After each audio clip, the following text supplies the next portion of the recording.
ಎಲ್ಲರಿಗೂ ನಮಸ್ತೆ. ಈಗಾಗಲೇ ಒಂದು ಗೃಹಲಕ್ಷ್ಮಿ ದುಡ್ಡು ಯಾರಿಗೂ ಕೂಡ ಜಮಾ ಆಗಿಲ್ಲ ವೀಕ್ಷಕರೇ. ಹೌದು, ಯಾಕೆ ಒಂದು ಜಮಾ ಆಗಿಲ್ಲ, ಏನೆಲ್ಲ ಕಾರಣಗಳಿವೆ ಅನ್ನೋದು ಸಂಪೂರ್ಣವಾಗಿ ಈ ವಿಡಿಯೋದಲ್ಲಿ ತಿಳಿಸ್ಕೊಡ್ತೀನಿ. ಹೌದು, ಈಗಾಗಲೇ ಒಂದು ಆಧಾರ್ ಕಾರ್ಡು, ಪ್ಯಾನ್ ಕಾರ್ಡು ಮತ್ತು ರೇಷನ್ ಕಾರ್ಡು ಒಂದು ಅದೇ ರೀತಿ ವೋಟರ್ ಐ ಡಿ ಲಿಂಕ್ ಆಗಬೇಕಂತ ಒಂದು ಆದೇಶ ಹೊರಡಿಸಿದ್ದಾರೆ. ಅದು ನಿಜನಾ ಸುಳ್ಳ ಅನ್ನೋದು ಸಂಪೂರ್ಣವಾಗಿ ಈ ವಿಡಿಯೋದಲ್ಲಿ ತಿಳಿಸ್ಕೊಡ್ತೀನಿ. ಆದರೆ ಕೆಲವು ಜನ ಈಗಾಗಲೇ ಒಂದು ವಾಟ್ಸಪ್ನಲ್ಲಿ ಮತ್ತು ಅದೇ ರೀತಿ ಇನ್ಸ್ಟಾಗ್ರಾಮಲ್ಲಿ, ಅದೇ ರೀತಿ ಯೂಟ್ಯೂಬಲ್ಲಿ ಒಂದು ಸುಳ್ಳು ಸುದ್ದಿ ಹೊರಡಿಸ್ತಿದ್ದಾರೆ. ಯಾಕಂದರೆ ಅದನ್ನು ಲಿಂಕ್ ಮಾಡಬೇಕು, ಇದನ್ನು ಲಿಂಕ್ ಮಾಡಬೇಕು, 5ನೇ ಕಂತು ಬರ್ತಾ 10 ಕಂತು ಬರ್ತವೆ, 6,000 ಬರುತ್ತೆ, 7,000 ಬರುತ್ತೆ, ಎಲ್ಲ ಸುಳ್ಳು.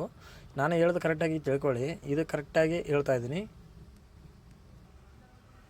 ಫಸ್ಟ್ ಬಂದುಬಿಟ್ಟು ಈಗ ಏನಾಗಿದೆ, ಗೃಹಲಕ್ಷ್ಮಿ ಯೋಜನೆ ಹೊಸ ಮಾಹಿತಿ ಏನಂದರೆ, ಈಗಾಗಲೇ ಡಿ ಕೆ ಶಿವಕುಮಾರ್ ಹೊಸದಾಗಿ ಒಂದು CM ಆಗಿದ್ದಾರೆ. ಅವರು ಒಂದು ರೂಲ್ಸ್ ತಂದಿದ್ದಾರೆ. ಏನಂದರೆ, ಹಣ ಬಂದಿಲ್ಲವೆಂದರೆ ಈ 7 ವಿಷಯಗಳನ್ನು ತಕ್ಷಣ ಪರಿಶೀಲಿಸಿ.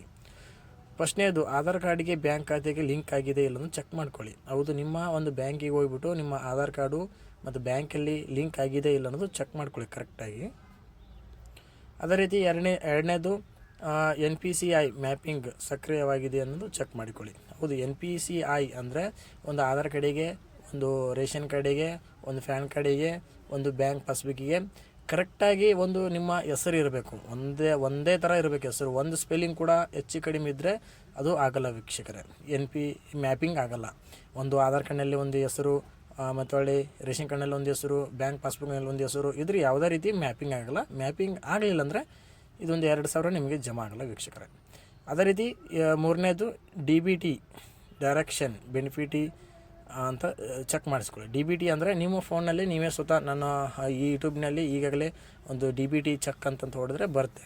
ಯೂಟ್ಯೂಬ್ನಲ್ಲಿ ತೋರಿಸ್ಕೊಡ್ತಾರೆ ಯಾವ ರೀತಿ ಒಂದು DBT ಯಾವ ರೀತಿ ಒಂದು ಚೆಕ್ ಮಾಡ್ಕೋಬೇಕು ಅನ್ನೋ ಸಂಪೂರ್ಣವಾಗಿ ತಿಳಿಸ್ಕೊಡ್ತಾರೆ.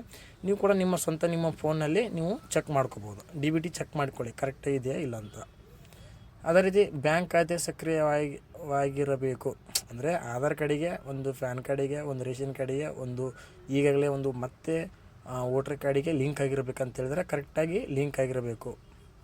5ನೇದು ರೇಷನ್ ಕಾರ್ಡ್ ಮತ್ತು ಆಧಾರ್ ಕಾರ್ಡ್ ವಿವರಗಳು ಹೊಂದಿಕೆಯಾಗಿರಬೇಕು. ನೋಡಿ ವೀಕ್ಷಕರೇ, ಒಂದು ರೇಷನ್ ಕಾರ್ಡ್ನಲ್ಲಿ, ಆಧಾರ್ ಕಾರ್ಡ್ನಲ್ಲಿ, ಪ್ಯಾನ್ ಕಾರ್ಡ್ನಲ್ಲಿ, ವೋಟರ್ ಐ ಡಿನಲ್ಲಿ ಒಂದೇ ರೀತಿ ಒಂದು ಹೆಸರು ಇರಬೇಕು, ಒಂದೇ ರೀತಿ ಒಂದು ಡೇಟ್ ಆಫ್ ಬರ್ತ್ ಇರಬೇಕು, ಒಂದೇ ರೀತಿ ಒಂದು ಅಡ್ರೆಸ್ ಕೂಡ ಇರಬೇಕು. ಯಾವುದೇ ನೀವು ಹೆಚ್ಚು ಕಡಿಮೆ ಇದ್ದರೂ ಕೂಡ ಯಾವುದೇ ರೀತಿ ಒಂದು ರೂಪಾಯಿ ಕೂಡ ನಿಮಗೆ ಜಮಾ ಆಗಲ್ಲ. ಅದೇ ರೀತಿ ಮೊಬೈಲ್ ಸಂಖ್ಯೆ ಆಧಾರ್ ಕಾರ್ಡಿಗೆ ಲಿಂಕ್ ಆಗಿರಬೇಕು. ಹೌದು, ಕಂಪಲ್ಸರಿ. ಈಗಾಗಲೇ ಒಂದು ಏನು ಆಧಾರ್ ಕಾರ್ಡಿಗೆ ಮೊಬೈಲ್ ನಂಬರು ಕಂಪಲ್ಸರಿ, ಏನು ಚಲ್ತಿರುವಂಥ ನಿಮ್ಮ ಹತ್ತಿರ ಇರುವಂಥ ಆಧಾರ್ ಕಾರ್ಡಿಗೆ ನಿಮ್ಮ ಹತ್ತಿರ ಇರುವಂಥ ಮೊಬೈಲ್ ಚಲ್ತಿ ನಂಬರ್ ಲಿಂಕ್ ಆಗಲೇಬೇಕು. ಇಲ್ಲಾಂದರೆ ಯಾವುದೇ ರೀತಿ ನಿಮಗೆ ಜಮಾ ಆಗಲ್ಲ ಮತ್ತು ಯಾವುದೇ ರೀತಿ ಸೌಲಭ್ಯ ಕೂಡ ನೀವು ಅಪ್ಲಿಕೇಶನ್ ಹಾಕಬೇಕಾದ್ರೂ ಆಗೋದಿಲ್ಲ ವೀಕ್ಷಕರೇ. ಅದಕ್ಕಾಗಿ ಫಸ್ಟಿಗೆ ನಿಮ್ಮ ಆಧಾರ್ ಕಾರ್ಡಿಗೆ ನಿಮ್ಮ ಹತ್ತಿರ ಇರುವಂಥ ಒಂದು ಮೊಬೈಲ್ ಸಂಖ್ಯೆ ಲಿಂಕ್ ಆಗಿರಬೇಕು. 7ನೇದು ಬ್ಯಾಂಕ್ ಖಾತೆ ವಿವರಗಳು ಯಾವುದೇ ದೋಷ ಇರಬಾರ್ದು. ಹೌದು, ಯಾಕಂದರೆ ಬ್ಯಾಂಕ್ ಖಾತೆಯಲ್ಲಿ ಯಾವುದೇ ದೋಷ ಇರಬಾರ್ದು. ಒಂದು ಆಧಾರ್ ಕಾರ್ಡ್ ತಿದ್ದುಪಡಿ ಮಾಡಿಸ್ಬೇಕಾಗಿತ್ತು, ಅದನ್ನು ಮಾಡಿಸಿಲ್ಲ ಅಂದರೆ ಅದು, ಮತ್ತು ಆಧಾರ್ ಕಾರ್ಡ್ನಲ್ಲಿ ಒಂದು ಹೆಸರು, ರೇಷನ್ ಕಾರ್ಡ್ನಲ್ಲಿ ಒಂದು ಹೆಸರು, ಪ್ಯಾನ್ ಕಾರ್ಡ್ನಲ್ಲಿ ಒಂದು ಹೆಸರು ಆದರೆ, ಬ್ಯಾಂಕ್ ಪಾಸ್ಬುಕ್ಕಿನ ಒಂದು ಹೆಸರು ಆದರೆ ಯಾವುದೇ ರೀತಿ ರೊಕ್ಕ ಜಮಾ ಆಗಲ್ಲ. ಅದಕ್ಕಾಗಿ ಕರೆಕ್ಟಾಗಿ ಏನು ಒಂದು ಆಧಾರ್ ಕಾರ್ಡ್ ಇದೆ ಅದೇ ರೀತಿ ನಿಮ್ಮ ಬ್ಯಾಂಕಿಗೆ ಹೋಗಿ ಒಂದು ಆಧಾರ್ ಕಾರ್ಡ್ನಲ್ಲಿ ಇರುವಂಥ ಹೆಸರೇ ನೀವು ಕರೆಕ್ಟಾಗಿ ಮ್ಯಾಪಿಂಗ್ ಮಾಡಿಸ್ಬೇಕು. ಅಂದರೆ ನಿಮಗೆ ಇದು 2,000 ರೂಪಾಯಿ ಸಂಪೂರ್ಣವಾಗಿ ಬರುತ್ತೆ ವೀಕ್ಷಕರೇ. ಅಗತ್ಯ ದಾಖಲೆಗಳು Aadhaar card, bank passbook, ration card, mobile ಸಂಖ್ಯೆ ಕಂಪಲ್ಸರಿ. ಒಂದು ರಿಟರ್ನ್ ಅಂದರೆ ಗೃಹಲಕ್ಷ್ಮಿ ಯೋಜನೆಗೆ ರಿಟರ್ನ್ ಅಪ್ಲಿಕೇಶನ್ ಹಾಕಬೇಕಾಗುತ್ತೆ. ಇಷ್ಟೆಲ್ಲ ಡಾಕ್ಯುಮೆಂಟ್ಸ್ ಬೇಕು. Aadhaar card, bank passbook, ration card, mobile ಸಂಖ್ಯೆ ಬೇಕು.